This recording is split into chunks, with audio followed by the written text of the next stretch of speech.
Unsolved, the murders of Tupac and Biggie. This is episode number 8. Look, it is indeed audio only. Once again, I think I forgot to upload last week's video. My fault, my bad. Lil Liam Gallagher from Shameless is playing baby Tupac. Percy is my boo. Uncle Jerome from Snowfall. So many people that they have been able to adapt or whatnot to this series, and I think they've done a wonderful job with the casting. Straight up like that. And I also want to tell y'all, I really enjoy episode 7 and 2. Russ Poole was phenomenal. He's burnt out. He was so hung out to dry.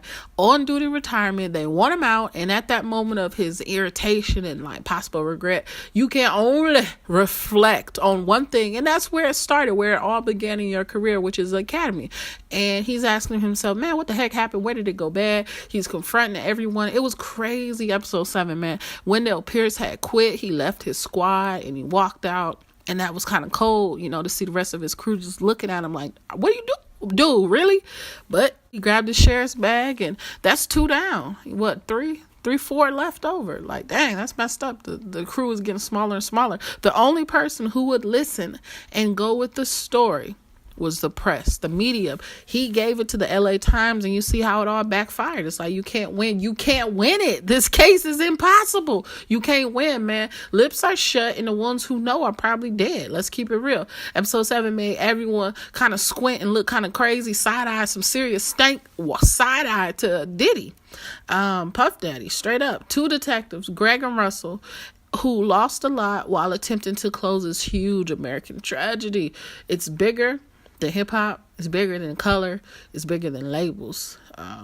It's a very sad story, man. I give respect to this 10-episode series because they capture the times, the clothing, the accents, the cars, the weather. I just hate that it's hate in it. You know what I mean?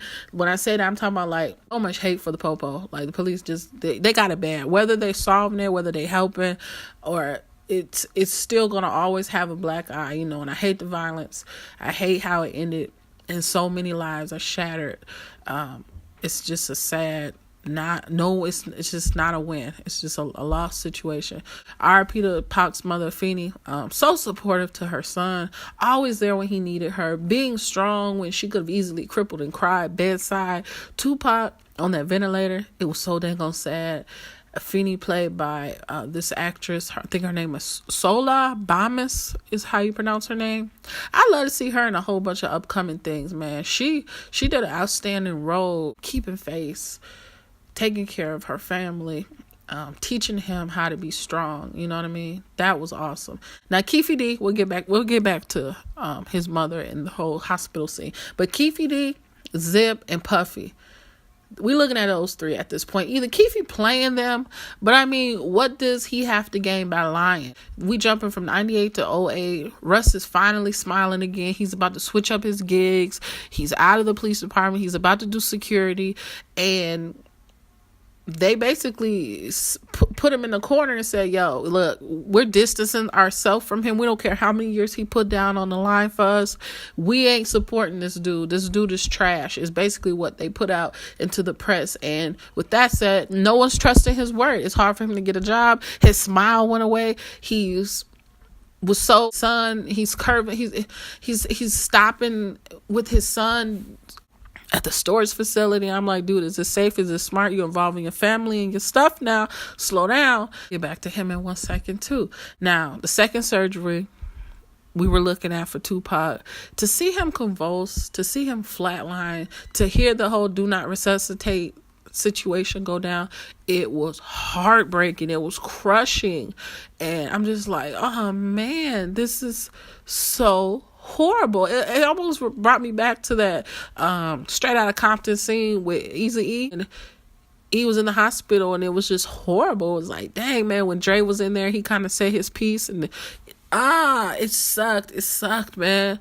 Prayer in the hallway, that was hard.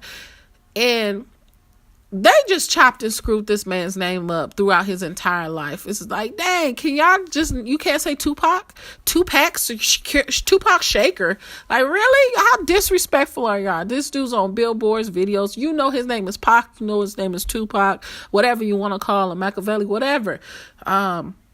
Come on now. Quit y'all just being stupid and disrespectful. No story without struggle. He went from disconnected utilities to a big white house with acres and the options for his mother.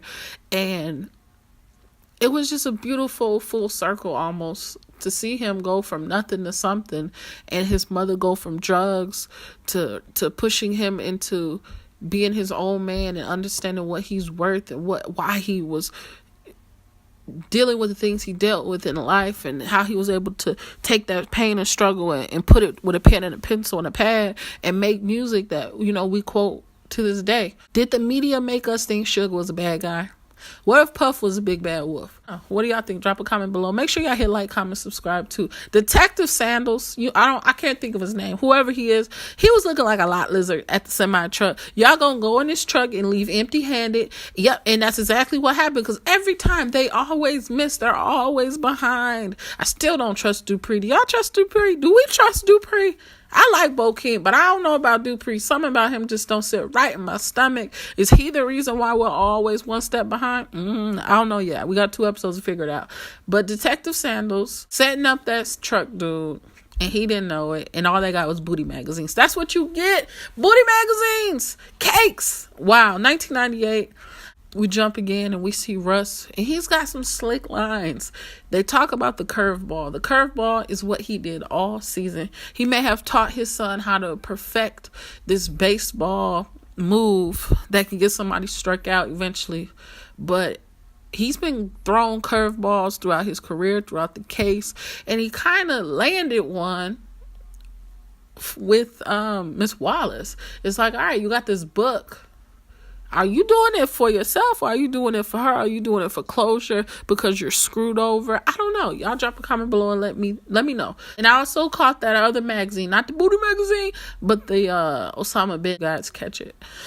2002, like I said, Big's mom was big mad. She was very upset, and she has every right to be. And of course, if something like that happened to your family member, you would remember every face and every word and every gesture that went down as well. And I do want to say, I feel like they showed the hospital staff in a great light, saying, hey, we did every dang on thing we could. We were talking with the family. We were very helpful. And they're basically saying this didn't happen on our end. We tried as best as we can to keep this guy alive. And things just happened that were out of their control. Let me know what you guys thought about episode 7, episode 8. My throat is so dry right now. I gotta drink like a gallon of water.